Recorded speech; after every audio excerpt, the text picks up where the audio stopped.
నామమునకు మహిమ కలుగును గాక. ప్రియమైన సంగమా, ఉదయ కాలమున మరొక దినాన్ని మనకు దేవుడు అనుగ్రహించి మంచి వాతావరణం అనుకూలించి మనలందరినీ కూడా సజీవ లెక్కలో ఉంచి ఆయన సన్నిధిలో నిలబెట్టినందుకు దేవాది దేవునికి కృతజ్ఞతాస్తుతులు చెల్లిస్తూ ఉన్నాం. ఈ దినం మనకు ఏర్పాటు చేయబడిన వాక్య భాగము పరిశుద్ధ గ్రంథము నుండి క్రొత్త నిబంధన గ్రంథము మత్తయి సువార్త 13వ అధ్యాయము 47 నుంచి 50 వరకు వచ్చిన భాగాన్ని చదువుకున్నాం. మరియు పరలోక రాజ్యము సముద్రములో వేయబడి నానా విధములైన చేపలను పట్టిన వలను పోలి ఉన్నది. అది నిండినప్పుడు దానిని దరికి లాగి కూర్చుడి, మంచి వాటిని గంపలలో చేర్చి చెడ్డ వాటిని బయట పారవేయబుదురు. అలాగే యుగ సమాప్తి యందు జరుగును. దేవదూతలు వచ్చి నీతిమంతులలో నుండి దుష్టులను వేరుపరిచి వీరిని అగ్నిగుండములో పడవేయుదురు. అక్కడ ఏడ్పును పండు కొరుకుటయును ఉండును. దేవుడు తన పరిశుద్ధ వాక్యమును మన వెనుకలో దీవించి ఆశ్రయించిన గాక. చిన్న ప్రార్థన చేసుకొని వాక్య భాగంలోకి వెళ్దాం. మహోన్నతుడా, మహాగణుడా, నిత్య నివాసమైన దేవ, నీ పరిశుద్ధ పాదములకు వందనాలు, స్తుతులు, స్తోత్రాలయ్యా. గడిచిన దినములకని తండ్రి మరొక దినాన్ని మీరు మాకు అనుగ్రహించారు. అందుని బట్టి నీకు వందనాలు. సుఖమైన నిద్ర, సుఖమైన మెలుకు దయచేసి తండ్రి ఉదయ కాలమున నాయన అయ్యా అల్పురాన్ని అయోగ్యరాలి నాయన దుమ్ము లాంటి దాన్ని ధూళి లాంటి దాన్ని తండ్రి నాయన నీవు ఇచ్చిన ఈ కృపను బట్టి నీకు వందనాలయ్యా. నీ పక్షంగా నిలబడ్డాను నాయన. నాలో ఏమీ లేదు నాయన, వట్టి పాత్రను తండ్రి నీ మహిమతో నింపండి తండ్రి. ఆత్మదేవ అయ్యా, నీ జ్ఞానమును, నీ శక్తిని, నీ బలమును నింపండి నాయన. ఈ ఆలోచన, ఈ మాటలు ఏవి కూడా నావి కాదు తండ్రి. ఈ వాక్యాన్ని నాయన నీ చేతులకు అప్పచెప్పుకుంటున్నా తండ్రి. నీ నోటి బోరుగా మాత్రమే నన్ను వాడుకోండి నాయన. ఈ ఉదయకాలం నీ మాటలు ఎలా మాట్లాడవలో నాకు జ్ఞానం లేదు అయ్యా, గ్రహింపు లేదు తండ్రి.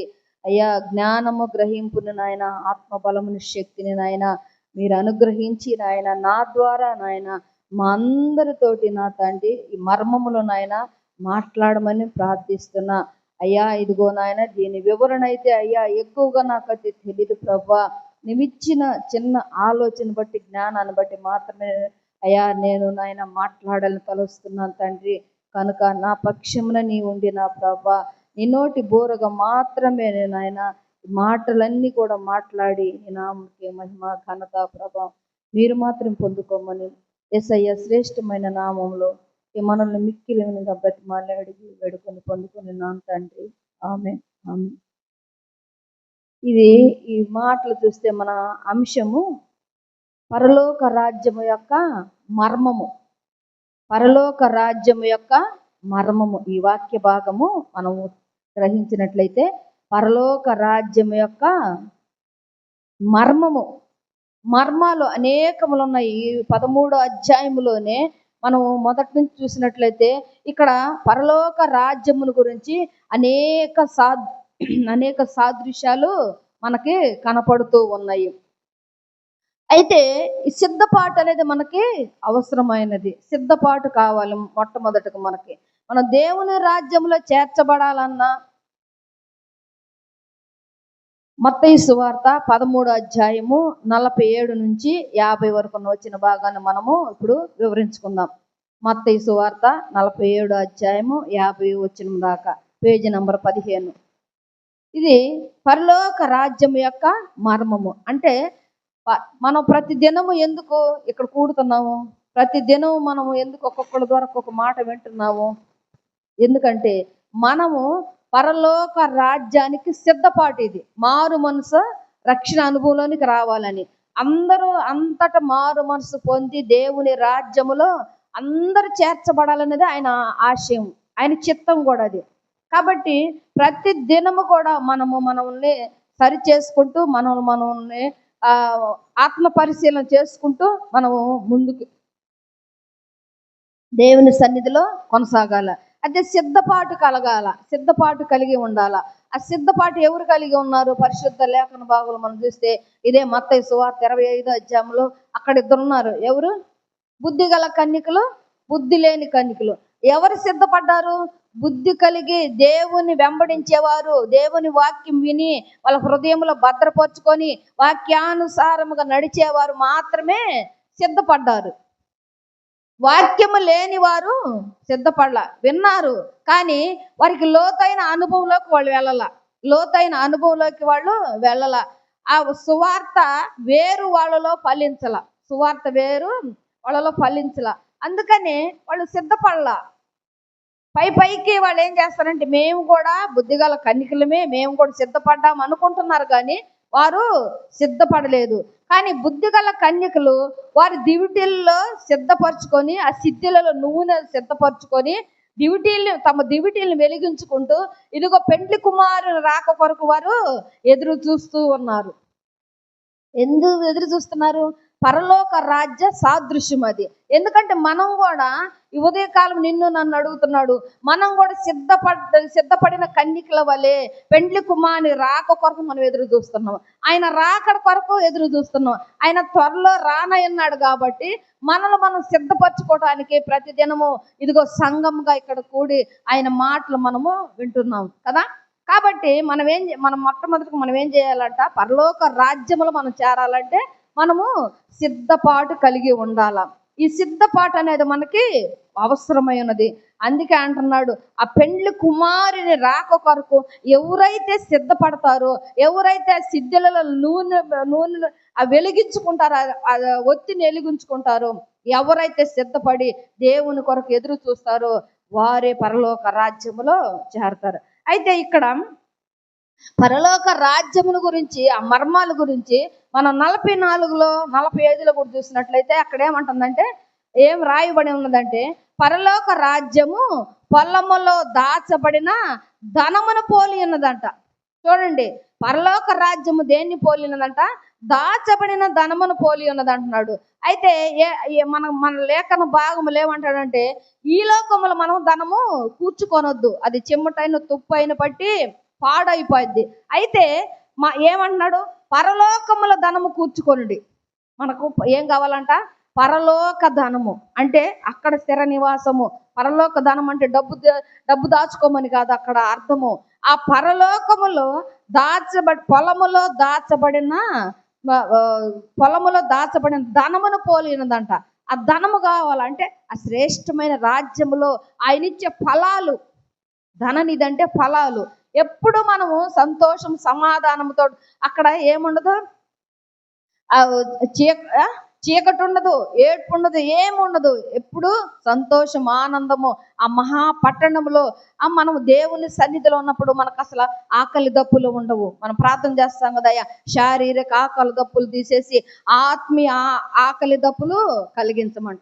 మనకు ఆత్మీయ ఆహారం కావాలా, ఆత్మలో ఆహారం కావాలి. అంటే మరి పై ఆంతర్య పురుషుడు బాహ్య పురుషుడు ఇద్దరు ఉంటారు కదా. ఆంతర్య పురుషుడు అంట దినదినము నూతన పరచబడతాడంట. అంటే ఆత్మ. అంతరంగ పురుషుడు. బాహ్య పురుషుడు ఎవరు? ఈ శరీరము. ఈ బాహ్య పురుషుని ఏం చేస్తున్నాం? మనము అలంకరించుకుంటున్నాము, మనకు తగినట్టుగా అలంకరించుకుంటున్నాము. ఈ అలంకరణ ఇతరులు చూడాలని మనం ఆశపడుతున్నాము. ఇది లోకము. బాహ్య అలంకరణ ఇది లోకము. ఆంతర్య సౌందర్యము కావాలా. అంతరంగ పురుషుడు అంటే మన మనసు, హృదయము దేవుని ఆత్మలో దినదినము మనము నూతన పరచబడాల. అందుకే ఇక్కడ అంటున్నాడు, పరలోక రాజ్యము పొలములో దాచబడిన ధనమును పోలి ఉన్నది అంటున్నాడు.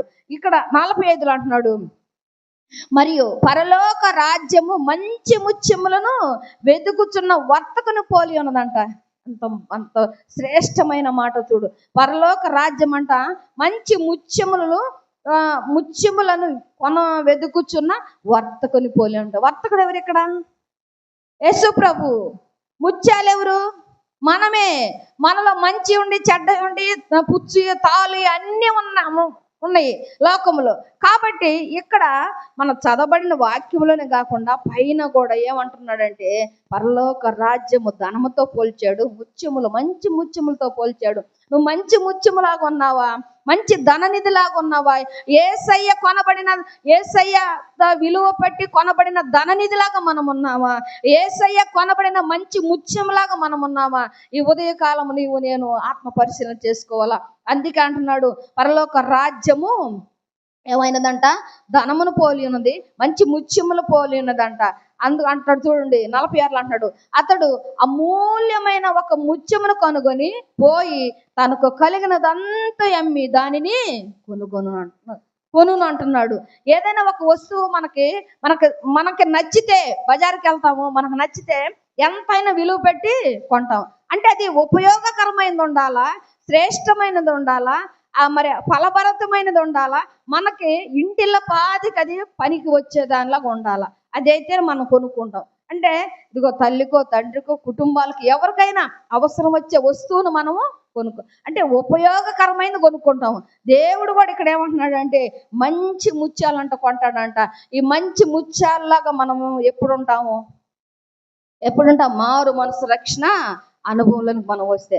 అయితే మన వాక్య భాగంలో అంటున్నాడు, మరియు పరలోక రాజ్యము సముద్రంలో వేయబడిన నానా విధములైన చేపలను పట్టిన వలను పోలి ఉన్నదంట. ఏమున్నదంట? ఈ లోకము ఏమన్నదంటే మరి దేవుడు అంటున్నాడు, ఈ సముద్రమని లోకము, సముద్రము దేనితో పోల్చాడంటే లోకముతో పోల్చాడు. ఈ లోకములో నానా విధములైన మనుషులు ఉంటారు, సకల జాతి మనుషులు ఉంటారు కదా, అందరూ ఉంటారు. ఉన్నప్పుడు మరి ఈ సకల జాతి మనుషుల్లో నానా విధములైన చేపలు అనగా సకల జాతి మనుషులు ఉన్నారు కదా, వాళ్ళందరూ కూడా ఆ వలలో ఉంటారు, ఆ వలలో పడతారు. వల వేస్తే ఇప్పుడు మన జాలర్లు వల వేసినప్పుడు అది ఒక శ్రేష్టమైన ఒక్క చేప పడుద్దా? నానా విధములైన చేపలన్నీ దాంట్లో పడతాయి. వాడు ఏం చేస్తాడు? బయటికి తీసుకొచ్చి వల బయటికి వేసి దానిలో వాడికి శ్రేష్టమైన చేపలు ఏరుతాడు కదా. ఇదిగో ఇది మంచి మొదటి రకము, రెండవ రకం, మూడో రకం, నాలుగో రకం అని వాటిని ఏం చేస్తాడు? కుప్పలుగా పెట్టేసుకొని ఇది ఒక రేటు, ఇది ఒక రేటు, ఇది ఒక రేటు, ఇది ఒక రేటు. ఎందుకు? అన్నీ ఒక రేటుకి అమ్ముకోవచ్చు కదా. కానీ వాడు పడిన కష్టానికి నానా విధములైన చేపలు పడినప్పుడు ఆ చేపల్ని ఇదిగో మంచి శ్రేష్టమని ఒక రేటు, దానికి తక్కువ ఇంకొక రేటు, అట్లాగా అతను ఏం చేస్తాడంటే వేరుపరుచుకొని వాటిని నమ్ముకుంటాడు. దేవుడు కూడా ఇక్కడ ఏమంటున్నాడంటే ఇదిగో సముద్రం అనే లోకములో నానా విధములైన చేపలు ఉన్నాయి కాబట్టి, నానా విధములైన మనుషులు ఉన్నారు కాబట్టి వారిని ఎలా వేరుపరుస్తాడు? ఆయన ఎలా వేరుపరుచుకోవాలా? శ్రేష్టమైనవేయి, నీతి కలిగినవేవి, ఫలభరితమైనవేవి, ఫలములు లేనివేంటి వేరుపరచడు ఆయన. ఎవరంట ఆయన? మరియు పరలోక రాజ్యము సముద్రంలో వేయబడిన నానా విధములైన చేపలను బట్టిన వలను పోలి ఉన్నాము మనము. సముద్రము, లోకము, ఈ లోకములో మనకి అవసరం లేదు. ఎందుకంటే మనము ఆయన అంటున్నాడు కదా, సర్వలోకమునికి వెళ్ళి సర్వ సృష్టికి మీరు సువార్తను ప్రకటించమని అంటున్నాడు. ఈ సర్వలోకములో సువార్త ప్రకటించేటప్పుడు నానా విధములైన సకల జాతి మనుషులు ఉంటారు. సువార్తను అంగీకరించే వాళ్ళు ఉంటారు, సువార్తను అంగీకరించని వాళ్ళు కూడా ఉంటారు. కాబట్టి వారందరిని కూడా మనం ఏం చేయాలంటే దేవుని నామమున, దేవుని సువార్తను, దేవుని పరిచర్య మనం చేసేటప్పుడు ఇలాంటి మనుషులు లోకంలో ఉంటారు. కాబట్టి మీరు జాగ్రత్తగా వెళ్ళండి. సర్వలోకములకు వెళ్ళి సర్వ సృష్టికి సువార్త అందించేటప్పుడు నానా విధములైన మనుషులు ఉంటారు. కాబట్టి వారితో మీరు జాగ్రత్తగా ఉండి ఫలిస్తే మీరు దేవుని రాజ్యములో చేరతారు. ఇక్కడ సముద్రం అనగా లోకము, వల అనగా దేవుని సువార్త. అనేక మంది ఈ సువార్త అనే వలలో అనేక మంది ఉన్నారు కాబట్టి మనం ఏం చేయాలంటే జాగ్రత్త పడాలి. అందుకే అంటున్నాడు, ఇదిగో అంజూరపు చెట్టు ఏమైందంట? శపించబడిందంట. శపించబడిన అంజూరపు చెట్టు అది ఎందుకు సాదృశ్యమనంటే మనము కూడా సువార్త వింటున్నాము కానీ పైకి మనం ఆహా ఓహో అనుకొని ఈ యొక్క బాహ్య పురుషుని మనము అలంకరించుకుంటున్నాం కానీ, ఆహారం పెట్టుకుంటున్నాం కానీ ఆంతర్య పురుషుని మనము వదిలేస్తున్నాం. అంటే ఆత్మ ఎవరు? దేవుడే. కదా. ఈ హృదయమే దేవుంది ఆలయము, హృదయమే దేవుని ఆలయము. ఆ ఆలయముని మీరు పాడు చేసుకోవద్దు, శుద్ధీకరించుకోండి, మైలపరచుకోవద్దు, పాపమును శాపమును దోషమును కడిగి వేసుకోండి అని చెప్పి చెప్తుంటే మనమేమంటున్నాం కానీ సువార్త వింటున్నాం కానీ ఇదిగో ఈ లోతుగా వెళ్ళనందువలన వేరులు ఏమైపోతున్నాయి అంట, లోతుకి వెళ్ళనందున ఆ చెట్టు పాడైపోతుంది అంట. చెట్టు ఏమవుతుంది, ఎండిపోతుంది.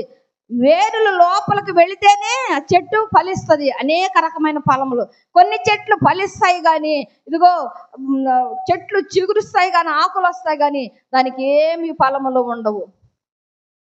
మన జీవితాలు కూడా అలాగే ఉన్నాయి. అంజూరపు చెట్టు, శపించబడిన అంజూరపు చెట్టు జీవితం మనం కలిగి ఉన్నాము.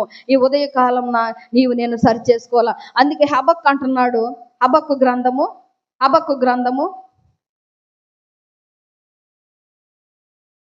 గ్రంథం తీయండి. హబక్కు గ్రంథము ఇక్కడే ఉంది.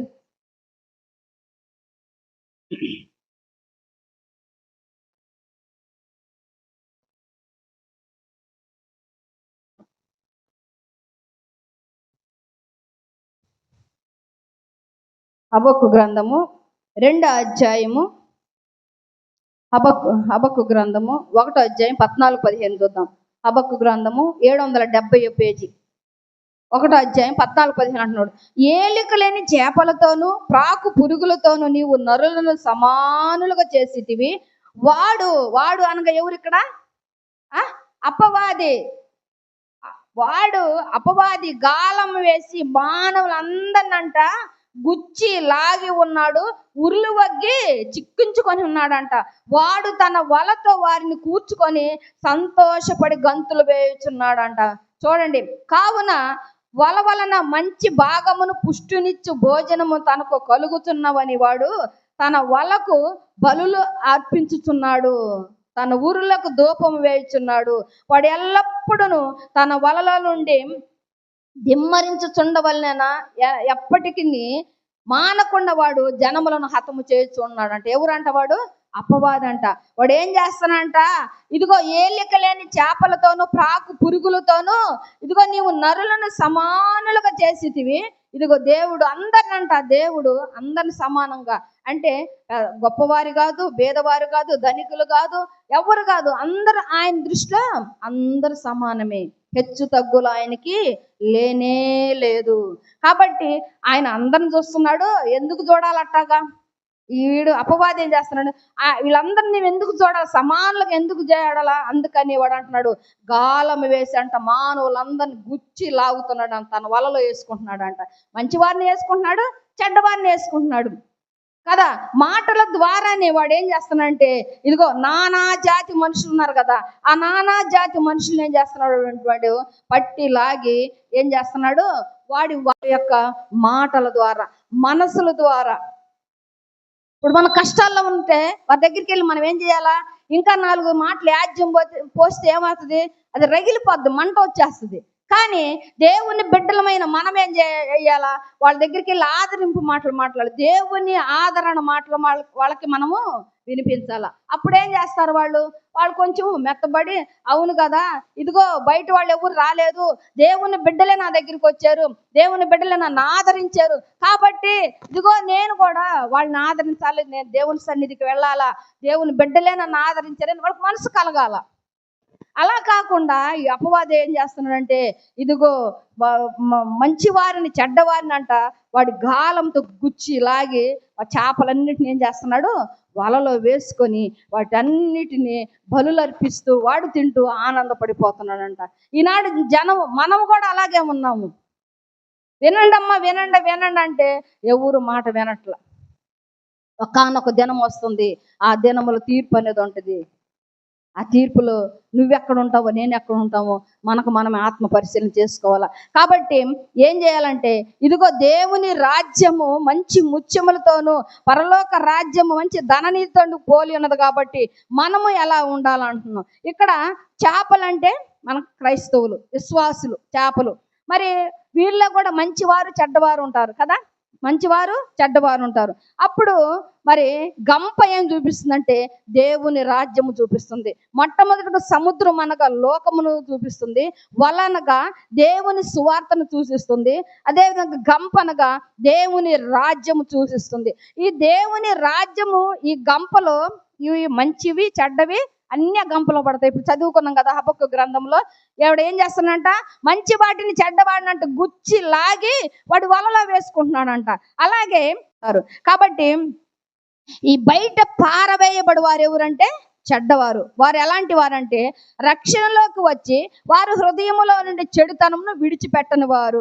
రెండో వారు ఎవరంటే తిరిగి జన్మించేలా మారు మనసు లేని వారు. మూడో వారు ఎవరంటే దేవునితో గడపాలని మనసు లేనివారు. వాళ్ళకు ఉండదంట, వాళ్ళ హృదయం కఠినమై ఉంటుందంట. నువ్వెంతన చెప్పు, ఈ చెవులు విని ఈ చెవును వదిలేస్తావు, వీడేంద్రా ఇంత కఠినుడు, ఏ మాట వినండి అంత పెడచెవుని పెడతామంటావు కదా. ఎందుకంటే ఎలాంటి వారే, ఇదిగో దేవుని రాజ్యంలో చేరాలంటే నువ్వు గంపలో లోపల ఉండాలి కానీ బయట ఉండకూడదు. నువ్వు బయట ఉంటే ఇదిగో అపవాది గుచ్చి లాగి తన వలలో వేసుకొని నిన్నేం చేస్తుంది, అసలు ఆ దేవుని రాజ్యం కాదు, దేవుని మాటలే వినకుండా చేస్తుంది అనమాట. కాబట్టి ఎవరంటే చెడ్డవారు. నాలుగోది అంటున్నాడు, ఇదిగో పేరుకు మాత్రమే క్రైస్తవులుగా ఉండి వారు దేవుని సన్నిధిని కనిపెట్టరు. వారు తిరిగి దేవుని సన్నిధిలో ఉండాలని ఆశపడి కూడా ఉండరంట. అయితే మంచి చేపలు, ఇప్పుడు చెడ్డదానికి చాలా సాదృశ్యాలు ఉండే మనకి. వాక్యం మీరు అంగీకరించిన వారు, దేవుని ఎదుట తన నడత సరిగా లేనివారు, తలంపులు లేనివారు, దేవుని మాటకు వ్యతిరేక ఆజ్ఞ అతిక్రమమే పాపము. ఒక విధంగా చెప్పాలంటే వాళ్ళే ఆజ్ఞ అతిక్రమం చేసిన వారే గంప బయట ఉంటారు.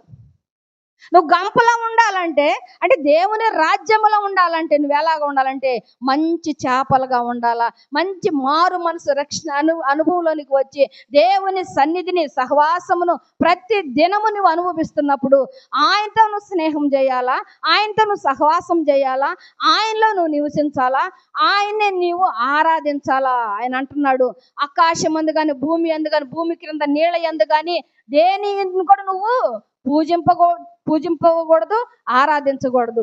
యేసుని నామమునే నువ్వు ఆరాధించాలా. అన్ని నామముల కంటే పై నామము ఆయనే, మనకి ఆ నామమునే మనం పూజించాలి. అప్పుడే మంచి చేపలుగా గంప లోపల ఉండే అనుభవంలోకి మనం వస్తాం. గంప లోపల ఉండే చేపలలాగా ఉంటాం, మంచి చేపలలాగా ఉంటాం.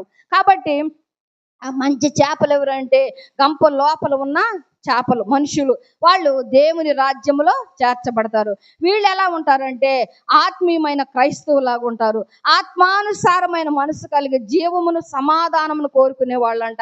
అంతేకాదు కానీ క్రీస్తుతో కూడా లేపబడిన వారమైతే పైనున్న వాటినే మనము వెదకాల, అక్కడనే దేవుని కుడిపార్శ్వమున మనము కూర్చుంటామంట. కనుక పైనున్న వాటిని మనం వెదకాలి కానీ భూ సంబంధమైన వాటిని మనం వెదకకూడదు.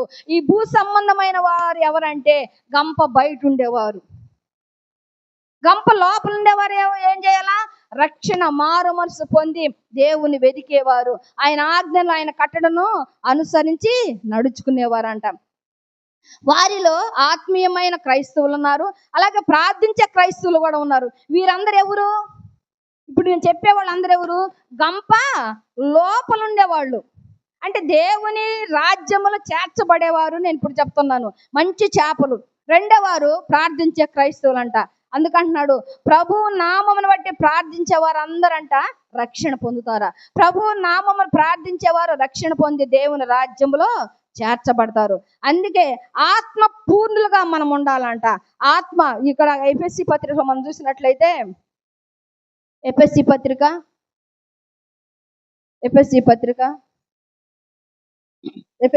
5వ అధ్యాయం చూడండి. ఎఫెసీ పత్రిక 5:18 చూస్తే,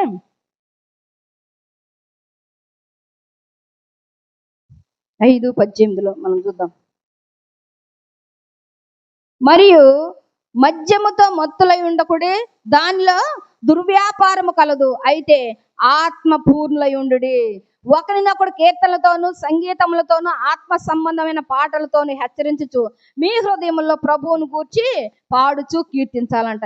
ఎల్లప్పుడు మనం ఎలా ఉండాలంట? ప్రార్థించే క్రైస్తవులుగా ఆత్మ పూర్ణులై ఉండాలంటే, అంటే ఆత్మను సిద్ధపరచుకొని దేవుని సన్నిధిని కనిపెట్టుకొని ఎల్లప్పుడు మెలకువ కలిగి ప్రార్థించే క్రైస్తవులుగా మనం ఉండాలా.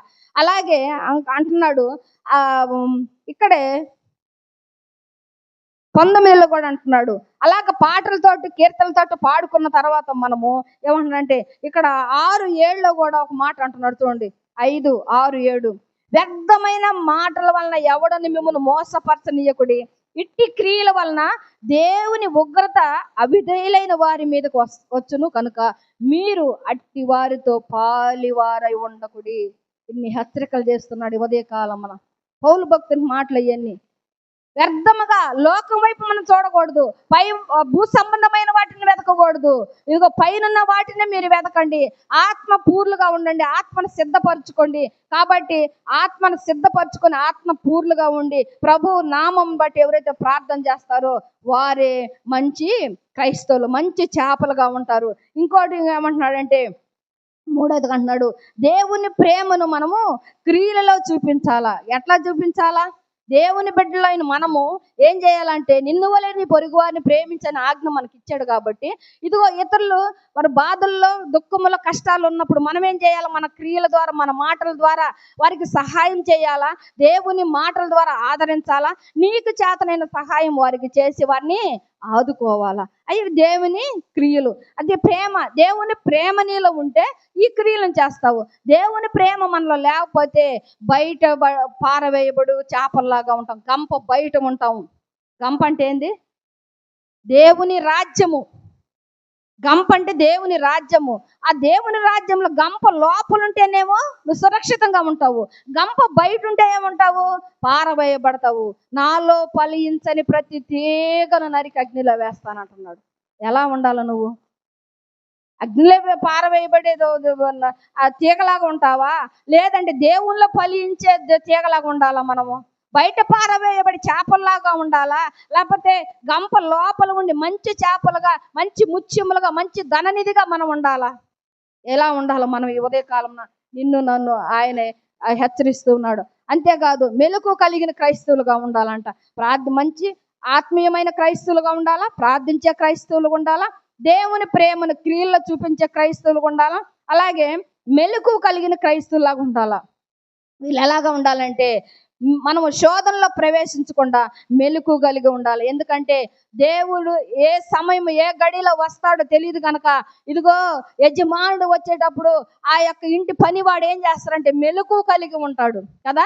యజమానుడు ఎప్పుడు వస్తాడో ఆయనకి పరిచర్యలు చేయాలా అని చెప్పేసి ఈ పనివాడు ఏం చేస్తాడంటే మెలకు కలిగి ఉంటారు. అలాంటి మెలకు కలిగి మనము ప్రార్థించాలంట. శోధనలో ప్రవేశించకుండా ఆయన సిలువకు అప్పగించేబడే ముందు ఆయన కూడా శిష్యులతో ఏమంటున్నాడు? మీరు శోధనలో ప్రవేశించకుండా నా కొరకు మీరు ప్రార్థన చేయండి అయ్యా. పేతురు అంటే నిద్రమత్తులై ఉన్నారు. ఆ గడియ వచ్చింది, ఆ సమయం వచ్చింది, వారు వచ్చారు, బంధించారు కదా. ఇంకా ఏమి నిద్రపోతారు? ఇంకా లెగవండి, ఆ సమయం మనిషి కుమారుని పట్టుకునే గడియ వచ్చేసిందని అంటున్నాడు. మనం ఎలాగ ఉన్నాము? మెలకు కలిగిన క్రైస్తవులాగా ఉంటావు. ఆయన వచ్చి నీకేం చేస్తాడంట? సపర్యలు చేస్తాడంట, భోజనం సిద్ధపరుస్తాడంట. చూడండి ఎంత ధన్యత మనకి దేవుడు అనుగ్రహిస్తున్నాడు. ఈ 37 వచ్చి నువ్వు మళ్ళా చదువుకుంటే ప్రభు వచ్చి ఏ దాసుడు మెలుగుగా ఉండి ప్రార్థన చేస్తాడు. ఎలాగా ఉండాలంట? ప్రార్థించే క్రైస్తవులుగా ఉండాలా, ఆత్మీయమైన క్రైస్తవులుగా ఉండాలా, దేవుని ప్రేమను క్రియలలో చూపించే క్రైస్తవులుగా ఉండాలా, మెలకు కలిగిన క్రైస్తవులుగా ఉండాలా. అందుకే ఆ మెలకు అనేది మనకి చాలా అవసరమైనది. రేయి మొదటి జాములు లేచి ఒక టైం అని పెట్టుకొని ఆ టైంకి నువ్వు లేచి మెలకు కలిగి ఇగో నీకు కలిగినవన్నీ కూడా నువ్వు ఎవరి కొరకు ప్రార్థన చేయాలో వారి కొరకు నువ్వు ప్రార్థన చేసి మెలకుగా ఉండాలా. ముందు ఇతరుల కొరకు ప్రార్థన చేయాలా, వ్యాధుల కొరకు, బాధల కొరకు, అలాగే దైవ సేవకుల కొరకు, దైవ విశ్వాసుల కొరకు, యవ్వనస్తుల కొరకు, ఈ రీతిగా ఒక్కొక్కళ్ళు చేసుకుంటూ చివరిగా నీ ఇంటి కొరకు నువ్వు చేసుకోవాలా. ఎప్పుడు కూడా నీ ఇంటి కొరకు నువ్వు ముందు చేసుకునే కూడదు. జ్ఞాపకం పెట్టుకోండి. ఎప్పుడు కూడా నీ ఇంటి కొరకు నీవు ముందుగా నువ్వు చేసుకొనేకూడదు. ఇతరుల కోసం చేయాలా నువ్వు. వ్యాధుల్లో ఉన్న వాళ్ళకి, దుఃఖములో ఉన్న వారికి, అనాథలుగా ఉన్న వారికి, పేదలైన వారికి, బేదలని, హాస్పిటల్లో ఉన్న వాళ్ళని ఈ రీతిగా మనం పంచుకొని ఆ రీతిగా చేసుకుంటూ వచ్చి చివరిగా ఏం చేయాలంట, మన కుటుంబాన్ని దేవుని సన్నిధిలో పెట్టుకోవాలి. అప్పుడు ఆయన అన్ని ఆలకిస్తాడు. కాబట్టి మెలకు మనకు అవసరమైనది. మెలకు కలిగి ఉంటే మనకి మనం ఎంత ధన్యులమంట. ఆ మెలకు మనకి ఉండదు. ఆ మెలకు ఉంటే ఏం చేస్తాం చెప్పండి. ఆ మెలకు అనేది ఉంటే 6:30కి ఆరాధన అంటే ఎప్పుడు వస్తాం మనం? 6 గంటలకే వచ్చి కూర్చుంటాం మెలకు ఉంటే. మెలకు లేకపోతే 7 గంటలకు వచ్చేది, 7:30కు వచ్చేది. రోజు మనం చెప్తున్నాం, రోజు మరి ఆరాధన జరుగుతుంది, కానీ మెలకు ఆత్మ లేని వారంగా మనం ఉన్నాము. గంప బయటే ఉన్నాము. ఇంకా పరిశీలన చేసుకోండి. గంప బయటే ఉన్నాం మనము. ఇప్పుడు కూడా నీవు కానీ నేను కానీ గంప బయటే ఉన్నాం, కానీ గంప లోపలికి రావట్లేం మనం. ఆయన అంటున్నాడు, లోపలికి రండి అమ్మా, ఎందుకంటే పరిశుద్ధాత్మకు లోబడి ఉండండి అని అంటున్నాడు. దేవుని ఆత్మ చేత ఎందరు నడిపింపబడతారో వారందరూ దేవుని కుమారులై ఉంటారు. దేవుని చిత్తాన్ని మనం నెరవేర్చే బిడలంగా మనం ఉండాలా. దేవుని చిత్తాన్ని మనం నెరవేరిస్తే ఆయన మనకి సపర్యలు చేస్తాడు. ఇక్కడ లేఖన భాగం చదువుకున్నాం ఇప్పుడు కదా. ఎంత గొప్ప ధన్యత. దేవుడే వచ్చి నీకు నాకంట సపర్యలు చేస్తాడంట. ఆ అనుభవం ఎంత గొప్పది, ఎంత ధన్యకరం అది. ఆయన వచ్చి, ఆయన దూతలు వచ్చి మనకు బాగలేనప్పుడు ఆయన దూతలు వచ్చి మనకు సఫర్ చేస్తారంట. యెహోవా యందు భయభక్తులు కలిగిన వారికి ఏ మేలు కొదువు ఉండదు. అందుకని అంటున్నాడు, ఇదిగో దేవుని ఆత్మ చేత ఎందరు నడిపించబడతారు వారందరూ దేవునికి కుమారులై ఉంటారు. ఆయన మనకు తండ్రి అని ఉంటాడు. మన తండ్రి మనకు అన్ని సమస్తం ఇచ్చే దేవుడు. మనకేది కొదువుగా ఉందా, ఏది అవసరం ఉందా, ఏది అక్కర ఉందో అన్నీ ఆయనకు తెలుసు. నువ్వు అడగక మునిపే ఆయన ఎరిగి ఉన్నాడు. ఎందుకు? ఆయనే మనం సృష్టించాడు పరిశుద్ధమైన మట్టితోటి. 2 వారాల క్రితం చెప్పి నేను, యెహెజ్కేలు ఒక నది కలదు కదా. ఆ నది ఎక్కడి నుంచి పారుతుంది? పరిశుద్ధమైన దేవుని సన్నిధిలో నుంచి పారుతుంది. పరిశుద్ధమైన ఆ మట్టితోటి మనం తయారు చేయబడినము. ఆయన స్వరూపముందు, ఆయన పోలికతోటి పరిశుద్ధమైన అదిగో మట్టితోటి మనం తయారు చేయబడను. కాబట్టి మన తండ్రికి మనకు తెలుసు ఏది అవసరతో, ఏది అక్కరో, ఏది కొదువో, ఏ సమయంలో ఇవ్వాలి ఆయనకి తెలుసు. కాబట్టి మనం ఏం చేయాలా? మెలకు కలిగి ప్రార్థన చేయాలి. ఆ మెలకువే నిన్ను ఎక్కడికి నడిపిస్తుందంట. ప్రభు వచ్చి ఏ దాసుడు మెలకుగా ఉండుట కనుగొనును ఆ దాసులు ధన్యులండి. ఇది నేను కాదు చెప్తుంది, లేఖన భాగం ఇక్కడ ఉంది. లూకాసు వార్త 12:37 మళ్ళా చూసుకోండి. లూకాసు వార్త 12:37 కాబట్టి పరిశుద్ధాత్మలు కూడా మన పాలివారమై ఉండాలా. ఎందుకంటే చెడ్డ చేపలు బయట పారవేయబడతారు. నామకార్థ క్రైస్తవులుగా ఉంటారు. ఫలము లేని వారిగా ఉంటారు. మారు మనసు లేని వారిగా ఉంటారు. ఆత్మ ఫలములు ఫలింపని వారిగా, పైకి భక్తి గల వారిగా నటిస్తూ ఉంటారు. నిద్రావస్థలో ఉండేవాళ్ళు వీళ్ళు. కాబట్టి మనం ఏం చేయాలంటే, ఇదిగో మెలకు కలిగి మంచి చేపల వల్ల మనం ఉండాలి. చెడ్డ చేపలుగా ఉండకూడదు. మంచి చేపలుగా మనం ఉండాలంటే, గంప లోపల మనం ఉండాలంటే, ఇదిగో ఇవన్నీ కూడా ఇదిగో మనలో ఉన్న ఆయాస్కర మార్గంలో తీసివేసుకొని మంచి చేపలను దేవుని రాజ్యములో నెమ్మది పొందుతాయి. కాబట్టి మనం గంప లోపల ఉండేదానికి మనం ప్రయత్నం చేయాలి. గంప లోపల ఉండేదానికి మన వాక్యం అంగీకరించాలి. అంగీకరించి ఫలిస్తే ఆ వేరు లోపలికి వెళ్ళినప్పుడు నువ్వు గంప లోపల ఉంటావు. గుర్తుపెట్టుకో. గంప లోపల ఎప్పుడు ఉంటావు? పైకి భక్తి గలవారు నటిస్తే ఉండవు. నువ్వు కానీ నేను కానీ ఏరు లోపలికి పోయినప్పుడే అది ఫలిస్తుంది. అప్పుడే నువ్వు గంప లోపల ఉంటావు. అది జ్ఞాపకం చేసుకో. ఫలములు లేకపోతే, మారు మనసు లేకపోతే, ఫలాలు లేని ప్రతి చెట్టును నరికి అగ్నిలో వేస్తాడంట. అగ్నిగుండం 2వ మరణం జ్ఞాపకం చేసుకోండి.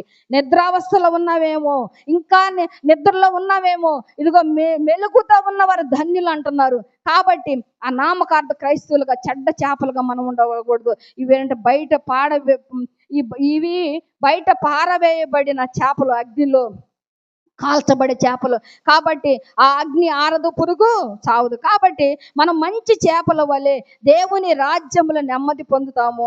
దేవుని రాజ్యంలో ఆనందము, సంతోషము, సమాధానము అన్నీ కూడా అక్కడ ఉంటాయి. కాబట్టి మంచి చేపలు గంప లోపలుండే భాగ్యం మనకు దేవుడు ఈ ఉదయకాలం అనుగ్రహిస్తున్నాడు. అంటే సముద్రం లోకమైతే, చేపలు మనుషులైతే, వల సువార్త అయితే, ఇందులో మంచివి చెడువి రెండే ఉన్నాయి. కాబట్టి మంచివి అంటున్నాడు. దేవునికి లోబడిన వారు, ఆత్మీయంగా జీవించేవారు. చెడ్డ చేపలంటే దేవునికి లోబడిన వారు, లోబడకుండా జీవించేవారు. వారి హృదయం దేవునికి దూరంగా ఉంటుందంట. పైకి భక్తి గలవారిలో నటిస్తున్నావేమో ప్రేమ దేవుని సంగమా. అలాగ నటిస్తే నీకు నీవే మోసం చేసుకుంటావు. నీ కుటుంబానికి నీవే మోసకరంగా ఉంటావు. నీ కుటుంబంలో యజమానురాలుగా ఉన్నావా, యజమానుడుగా ఉన్నావా, నీకు నీవే మోసం చేసుకుంటే నీ కుటుంబంలో ఉన్న వాళ్ళు కూడా నిన్ను ప్రేమించరు. అది జ్ఞాపకం చేసుకో. మన మాట అవునంటే అవును, కాదంటే కాదు ఉండాలి. అది ఇప్పుడు కాకపోయినా తర్వాత అయినా అవుతుంది. మనం లాక్కొని తీసుకొని అవసరం లేదు, దొంగిలించిన అవసరం లేదు, వ్యర్థంగా ఉచ్చరింపని అవసరం లేదు, డాంబికాలు ప్రదర్శింప అవసరం లేదు, అతిశయింపబడాల్సిన అవసరం లేదు. ఇదిగో లోకము కొరకు, మనుషుల కొరకు నువ్వు జీవిస్తున్నావేమో. మనుషుల కొరకు నువ్వు జీవిస్తే బయట పారవేయబడి, త్రొక్కబడి, కాల్చబడి గుంపులో నువ్వు ఉంటావు. దేవుని కొరకు నువ్వు జీవిస్తే ఆయన గంప లోపల ఉంటావు, ఆత్మీయంగా ఎదుగుతావు, ఆత్మ ఫలం ఫలిస్తావు. కాబట్టి దేవునికి మనం సమీపంగా ఉండాలంటే ఆ దూరమైన జీవితం కాకుండా, అట్టి స్థితిలో మనం ఉండకుండా, మన కుటుంబంలో ఎవ్వరు విడవబడడానికి వీలు లేదంటున్నాడు. ప్రతి ఒక్కరు దేవుని రాజ్యమునకు ఎత్తబడాల. మనము మన కుటుంబం దేవుని రాజ్యంలో చేర్చబడాలి. ఆ దేవుని ఆశీర్వాదం పొందుకోవాలంటే దేవుని కుటుంబముగా, గంప లోపల ఉండే కుటుంబంగా ఉండాలని దేవుడు ఈ ఉదయకాలం నిన్ను నన్ను అడుగుతున్నాడు. కాబట్టి ఆత్మీయమైన క్రైస్తవులుగా ఉండాలా, ప్రార్థించే క్రైస్తవులుగా ఉండాలా, దేవుని ప్రేమను క్రియలలో చూపించే క్రైస్తవులుగా ఉండాలా, మెలకు కలిగిన క్రైస్తవులుగా ఉండాలా, పరిశుద్ధాత్మకు లోబడి జీవించే క్రైస్తవులుగా ఉండాలా. ఇవన్నీ ఉన్నప్పుడే నువ్వు గంప లోపల ఉంటావు. జ్ఞాపకం చేసుకో. చెడ్డవారు గంప బయట ఉండి పారవేయబడి, త్రొక్కబడి, కాల్చబడిపోతారు. అలాంటి స్థితి నీకు నాకు వద్దు. ఉదయకాలం నిన్ను నన్ను హెచ్చరిస్తున్నాడు. ఈ రీతిగా ఆత్మ ఫలములు ఫలించి దేవుని రాజ్యములో నీవు నేను చేర్చబడాలని దేవుడు ఉదయకాలం నిన్ను నన్ను హెచ్చరిస్తున్నాడు. దేవుడి కొద్ది మాటలు దీవించి ఆశీర్వదించను గాక. చిన్న ప్రార్థన చేసుకుందాం.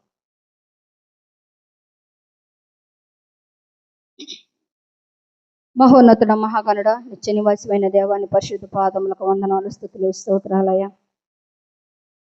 తండ్రి, ఎంతవరకు మాట్లాడిన మాటలు ఇవి నావి కాదు నాయన, నీవే నా ద్వారా మాట్లాడి మహిమ పొందినందుకు నీకు వందనాలు. ఈ మాటలు ప్రతి ఒక్క హృదయములో నాయన నివసింప చేయండి. ఏ బిడ్డ అయితే నాయన నీ రాజ్యములు చేర్చబడాలని తీర్మానం చేసుకున్నారు, అట్టి హృదయాలను మీరు తాకండి, బలపరచండి, వారి కుటుంబాలను దీవించి ఆశీర్వదించండి నాయన. అయ్యా, ప్రతిదినం వింటున్నాం కానీ మమ్మల్ని మేము సరి చేసుకోలేని స్థితిలో ఉన్నావయ్యా, మెలకువలేని స్థితిలో ఉన్నావు నాయన. నీ సన్నిధికి, సహవాసానికి నాయన అయ్యా నిర్లక్ష్యం చేస్తున్నావు నాయన, అలక్ష్యం చేస్తున్నావు తండ్రి. అయ్యా, సమయ పాలన పాటించకుండా దేవుని సన్నిధిలో అయ్యా నీ మాటలు వినటానికి వేగిరి పడకుండా నాయన మా ఇష్టానుసారంగా మేము ఉండామేమో నా ప్రభా. అయ్యా, మమ్మల్ని క్షమించమని ప్రార్థిస్తూ ఉన్నా. ఉదయకాలం మాటల ద్వారా నా తండ్రి అయ్యా మాతో మా అందరితోటి నువ్వు మాట్లాడి మహిమ పొందినందుకు నీ నామకే మహిమ, ఘనత, ప్రభా మీరు మాత్రం పొందుకోమని యేసయ్య శ్రేష్టమైన నామంలో ఈ మనవులను మిక్కిలి వినయంగా బ్రతిమాలు అడిగి వేడుకొని పొందుకొని నాను తండ్రి. ఆమేన్.